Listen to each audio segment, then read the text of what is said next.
A menudo me preguntan si hablaría de los acorazados sudamericanos.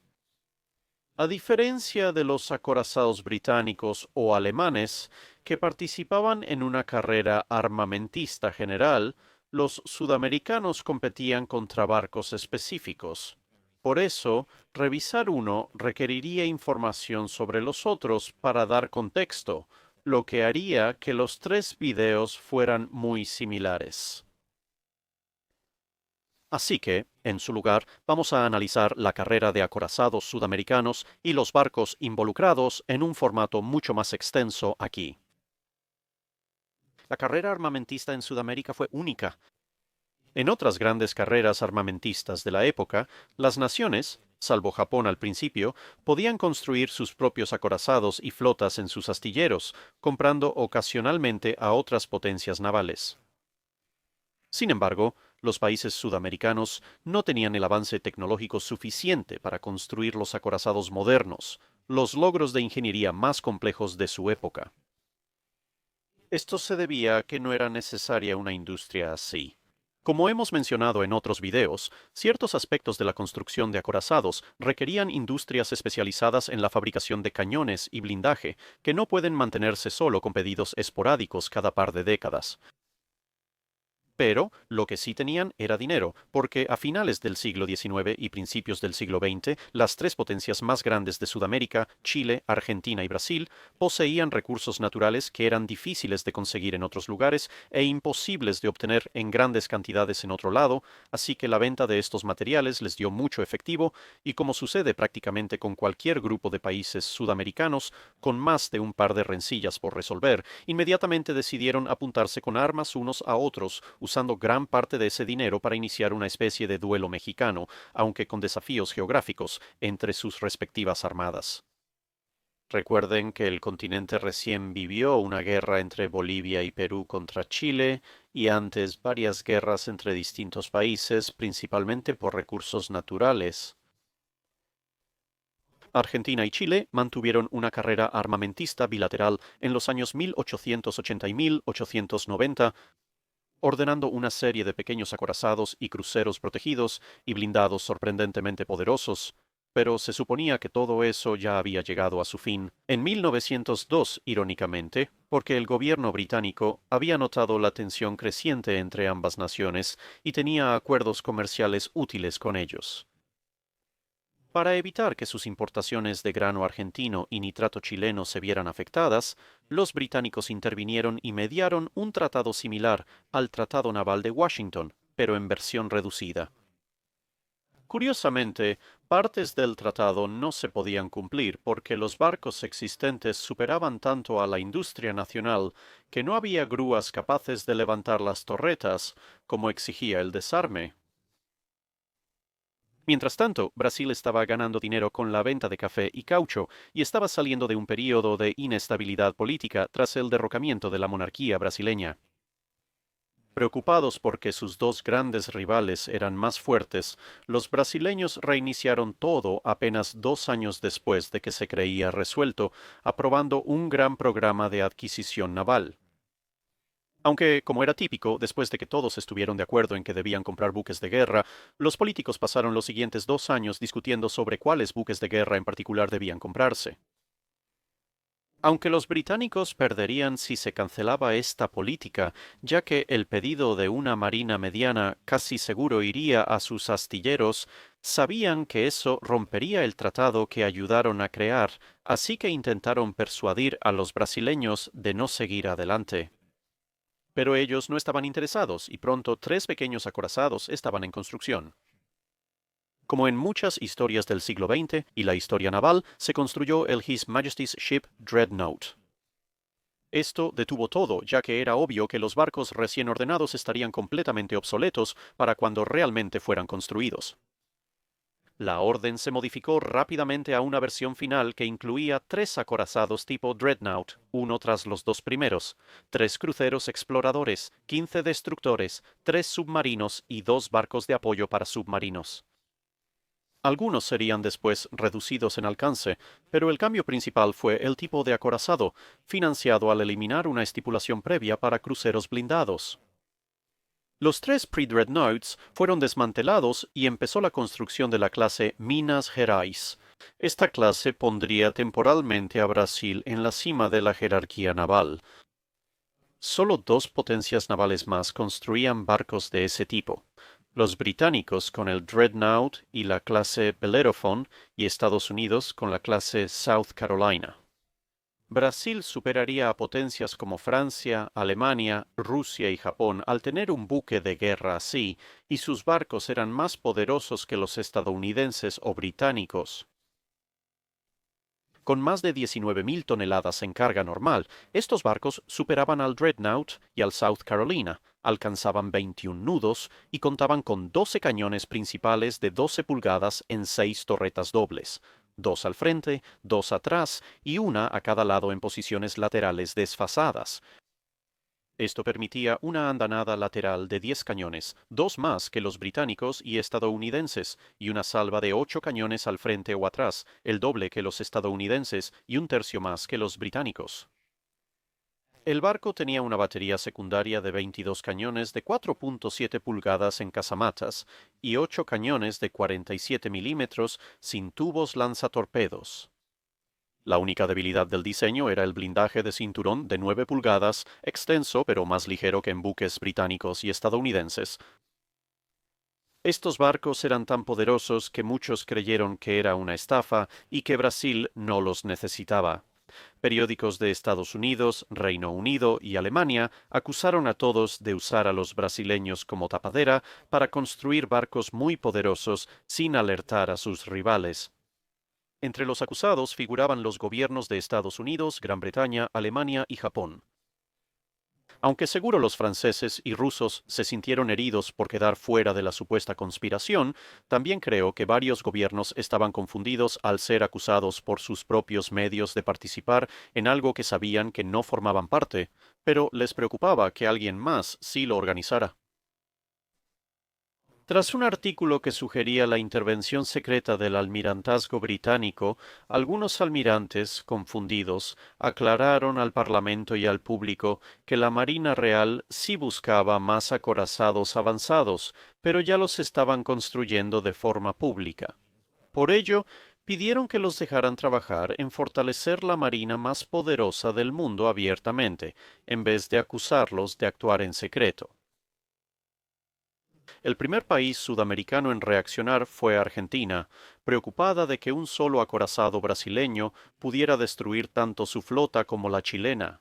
Pese a la reciente carrera armamentista, sabían cómo se alinearían los bandos si Brasil obtenía ventaja. Propusieron que, para mantener el equilibrio de poder, Brasil entregara uno de sus dos acorazados Dreadnought a Argentina. Esto no pasó desapercibido, especialmente para los chilenos, pues dejaría a Chile en una situación menos equitativa. Si Brasil se negaba, Argentina amenazaría con invadir antes de que se completaran los barcos. Desafortunadamente para ellos, todo el plan se filtró a los periódicos y resultó que los ciudadanos argentinos, que en realidad no habían sido consultados sobre nada de esto, no estaban tan entusiasmados con la idea de invadir a un vecino de manera repentina, y el gobierno se vio obligado a renunciar. A pesar del cambio de políticos, el problema continuó, y disputas fronterizas junto con propaganda llevaron a un nuevo plan apoyado por el público: construir 3 acorazados. A diferencia de los brasileños, la Armada Argentina creía tener un mejor plan y pidió diseños a 15 astilleros de 5 países. Después, aprovechando la llegada del superacorazado His Majesty's Ship Orion como pretexto, rechazarían 2 veces todas las ofertas y emitirían nuevas especificaciones en cada ocasión, combinando lo mejor de varios diseños de astilleros. Todos los astilleros involucrados estaban furiosos porque sus secretos comerciales se filtraron a los demás, aunque solo después de que no se les otorgó el contrato, para intentar evitar que las demás potencias navales lincharan al siguiente argentino que se cruzara en su camino. El gobierno argentino encargó varios destructores a prácticamente todas las naciones que había irritado, para intentar calmar las cosas.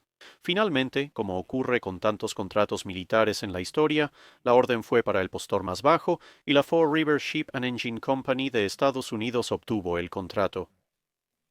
Por supuesto, de inmediato fueron acusados de hacer una oferta deliberadamente baja solo para conseguir el trabajo, y el presidente estadounidense no ayudó en nada al presumir en un discurso sobre el Estado de la Unión que la adjudicación se debió en gran parte al trabajo del Departamento de Estado, en lugar de a una verdadera superioridad técnica o idoneidad, algo que desde entonces también se ha vuelto muy común en los círculos de adquisiciones militares. El pedido original fue por 2, con posible tercero si los brasileños avanzaban con su barco. La clase Rivadavia resultante era sustancialmente más grande que los barcos brasileños, con 27.500 toneladas de desplazamiento estándar y más de 30.000 a plena carga, llevaban un armamento similar de cañones de 12 pulgadas como sus rivales, pero al ser más grandes, sus torretas laterales podían disparar a través del barco en ángulos limitados para una andanada de 12 cañones. Con una velocidad máxima de 22.5 nudos, también eran un poco más rápidos, y su cinturón blindado de 12 pulgadas era competitivo con otros acorazados tipo Dreadnought de la época. Su batería secundaria tenía 12 cañones de 6 pulgadas en casamatas y 16 de 4 pulgadas en montajes abiertos por el barco. También hicieron su aparición un par de tubos lanzatorpedos. En general, entonces, Argentina había tomado una ventaja decisiva en la carrera armamentista naval, ya que sus dos barcos eran significativamente superiores a la clase Minas Gerais, suponiendo que los brasileños no ordenaran su tercer barco. Aunque eran barcos más poderosos, su construcción comenzó 4 años después que la de los brasileños, cuando casi todas las potencias navales ya tenían acorazados tipo Dreadnought y británicos, alemanes y estadounidenses construían barcos similares o superiores, por lo que su impacto mundial fue menor. Aunque un terremoto en 1906 y el colapso del mercado del nitrato en 1907 afectaron a Chile, los chilenos no querían quedarse atrás. En la carrera de construcción de acorazados previa a la Primera Guerra Mundial, ser de los últimos tenía ciertas ventajas. A pesar de recibir ofertas de varios países, incluidas visitas del United States Ship Delaware, el Seiner Majestat Schiff Vonderton y cruceros británicos como parte de sus estrategias de mercadotecnia, tras casi un siglo de alianza con el Imperio Británico, no sorprendió que en 1911 Chile eligiera a una empresa británica para construir sus dos acorazados tipo Dreadnought. Sin embargo, los brasileños actuaron. Para evitar que su armada fuera superada por barcos argentinos, ordenaron el Río de Janeiro en 1910 originalmente con 32.000 toneladas y cañones principales de 14 pulgadas. La situación económica llevó a rediseñar el barco, eliminando casi 4.000 toneladas y reemplazando la batería principal por 7 torretas dobles con cañones de 12 pulgadas. En un típico "todo lo que tú puedes hacer, yo lo puedo hacer mejor", los chilenos eligieron un diseño basado en la clase Orion británica de Super Dreadnoughts, superando los acorazados de primera y segunda generación de sus vecinos.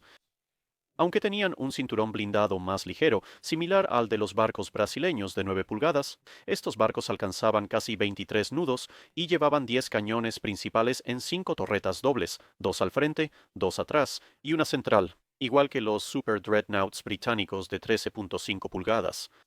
Sin embargo, decidieron ir aún más lejos con los cañones, eligiendo armas de 14 pulgadas, un calibre que, curiosamente, los británicos nunca usaron ellos mismos en ese momento y solo vendieron para exportación. Los barcos tenían desplazamiento similar al de los argentinos, pero mayor velocidad y batería principal más pesada, lo que podría explicar su blindaje más delgado. La batería secundaria tenía 16 cañones de 6 pulgadas en casmet, 2 cañones antiaéreos de 3 pulgadas, 4 de saludo y 4 tubos lanzatorpedos. El gobierno brasileño, sin dinero, vendió Río de Janeiro al Imperio Otomano. La reacción de las otras armadas en Sudamérica fue algo parecido a un asombro atónito, y ninguna de ellas siquiera se molestó en intentar copiar a las tres armadas más grandes. Para ser útiles a sus compradores, los barcos debían llegar a sus países. Los brasileños tuvieron más suerte con el 1910 interrumpidos solo por una huelga durante la construcción. Los esfuerzos argentinos fueron algo menos exitosos. Su astillero con la oferta más baja, algo que nos sorprende, tuvo retrasos y ambos barcos tuvieron problemas con sus turbinas durante las pruebas. Con todo eso hecho, finalmente fueron entregados en 1915. El Riverdavia llegó a Argentina sin incidentes, pero el Moreno celebró su primer viaje a su nación de origen atropellando una barcaza y luego encallando 2 veces. Pero serían los barcos chilenos los que tendrían el viaje más difícil. El almirante La Torre comenzó su construcción, pero el almirante Cochrane se retrasó, irónicamente porque el Río de Janeiro estaba ocupando la grada donde iba a ser construido. La torre fue votado en 1913, pero la Primera Guerra Mundial al año siguiente detuvo el trabajo en ambos barcos chilenos. El Río de Janeiro fue incautado por los británicos, pero los barcos chilenos se comprarían porque Chile era un país amigo. El almirante La Torre fue renombrado His Majesty's Ship Canada y terminado en 1915. Sirvió en la Gran Flota y luchó en Jutlandia, siendo el único acorazado sudamericano en participar en una verdadera batalla naval. En 1918, el casco incompleto del almirante Cochrane comenzó su conversión en el portaaviones His Majesty's Ship Eagle. Al terminar la Primera Guerra Mundial, los chilenos querían recuperar sus acorazados y que el almirante Cochrane se completara como tal. Aunque los británicos estaban contentos de organizar el regreso del almirante La Torre a su nación de origen, el costo de reconvertir el otro casco a acorazado era mayor de lo que se habría obtenido vendiéndolo. Recuerda, los británicos ya habían pagado los barcos. En su lugar, la conversión siguió y el His Majesty's Ship Eagle se completó. En su lugar, se ofrecieron los 2 cruceros de batalla clase Invincible sobrevivientes, pero en Chile se debatió si adquirirlos o preferir submarinos y aviones. Al final, el gobierno chileno resolvió la discusión al no comprar ninguno. El almirante La Torre llegó a Chile en 1921 y fue el buque insignia, cumpliendo funciones ceremoniales hasta su modernización en Reino Unido en 1929. Al regresar, su tripulación se amotinó por un recorte salarial tras la Gran Depresión, pero el motín duró solo 5 días. Se puso en reserva para ahorrar dinero y Estados Unidos intentó comprarla en 1942 para reforzar la flota tras Pearl Harbor, pero la oferta fue rechazada.